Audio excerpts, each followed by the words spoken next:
Canada. Um, start recording by itself. One moment, please. Hello there. I'm Scotty. You're not. I was setting up the camera and it just recorded. Okay. Welcome back to Sci-Fi Saturdays. Today we're looking at not only a sci-fi movie, but a sci-fi movie based on a book. That's right. It's I Am Number 4, based on the book of the same name. So, yes, and in this movie, there were, what was it, 8 aliens? I think it was. What did I say? It was 8 of them? No, because 3 of them are gone. There's 9 then, right? Because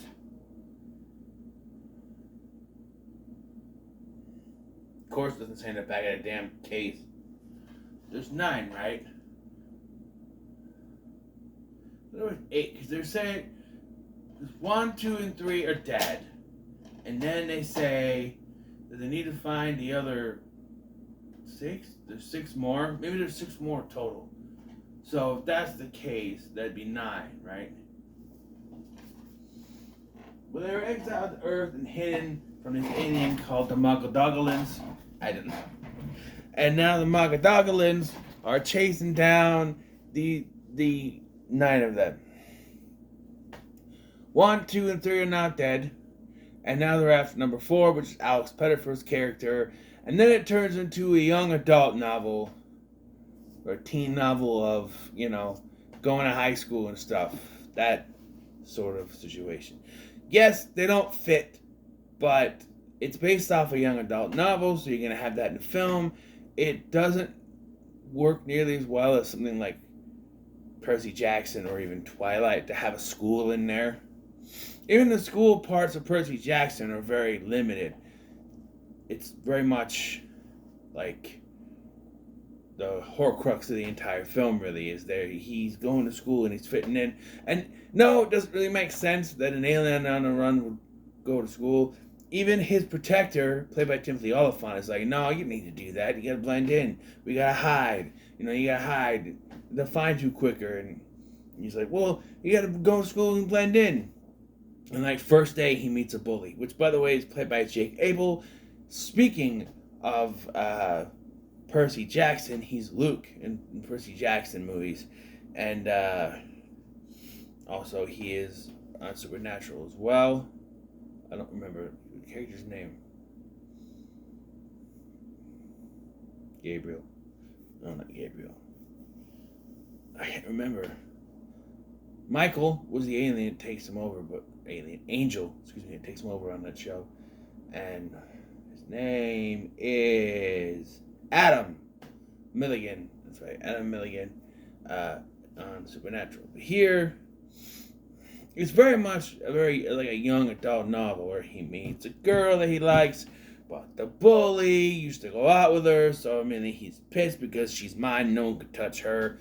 Then he meets an outcast who has some mysterious connection because his dad found one of the orbs, and then he's like, oh, my dad disappeared. And at the end of the film, they're like, we're gonna go find his dad, and I'm like, he's dead, right?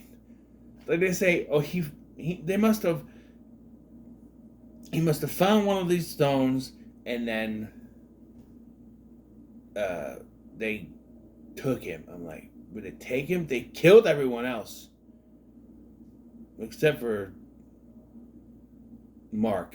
That's what's his face's name? Luke. Jay Gable's name is Mark. Mark James. They laugh at John Smith, which by the way, that name belongs to the Doctor and the Doctor alone. But he's going by the name of John Smith. And they kind of laugh at it. John Smith. And he's like, I'm Mark James. And I'm like, that's just as dumb as John Smith.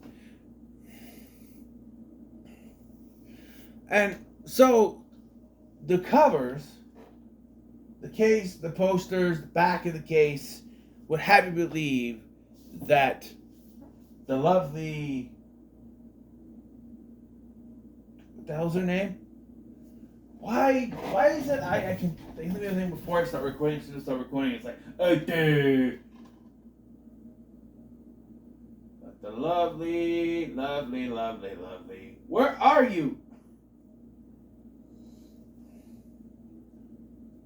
Teresa Palmer is one of the leads. Well, not really. She plays number 6, or Jane Doe. Yeah, John Smith and Jane Doe. Although it doesn't really make sense because it would be John Doe, Jane Doe. I don't. Whatever.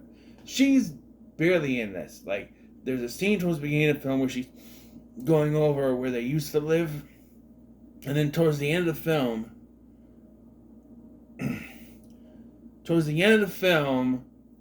she shows up to save them.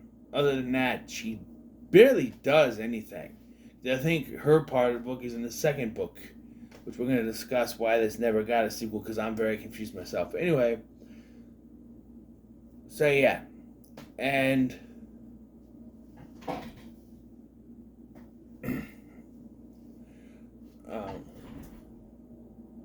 hold on a minute. What?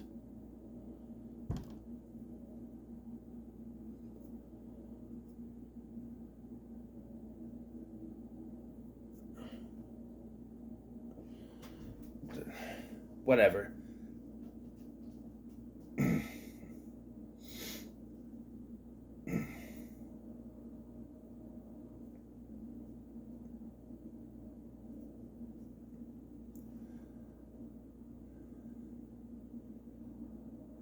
Where am I? Where was I? So, yeah, Timothy Oliphant, he's the protector, and he's like, you have to. I'm gonna call you every hour, and I'm just like, you say every hour, you have to answer. You don't answer, I'll think there's something's wrong, and I'm just like, but it's school. You can't have your phone in school. It's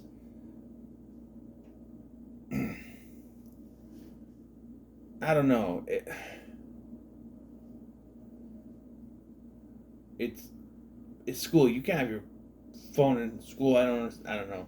And it even gets to the point where he goes over to the Sarah's house. Sarah, played by Diana Agron. You may know her from Glee. I didn't know Glee at this time, but I do now. And he goes over to their house for dinner, for supper, and it's like, okay, dinner time. Put all your phones in there, including him.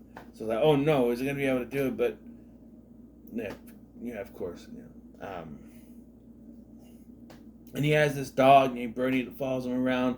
Towards the end of the film, we find out it's a chimera, but a good one. These aliens, by the way, these aliens are led by Kevin Durand, who I was just in Real Steel. And yeah, not only is Touchstone Pictures a connection, but so is this.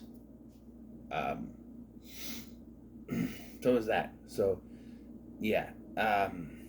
So I'm distracted. I got a text message and it's throwing me off. I'm sorry. But yeah, overall I thought this movie was good. There's some good action scenes. There's way too much like I get it's based on a young adult novel, but there's too much of the teenage angst stuff. Like at one point, he discovers that his friend tells him, "I know what you are," and all that stuff, and okay, and then his guardian is killed off, and okay, we need to do something. We need to get out of here. And he's like, no, I have to go see Sarah and say goodbye. I'm just like, well, just leave. Just leave, right?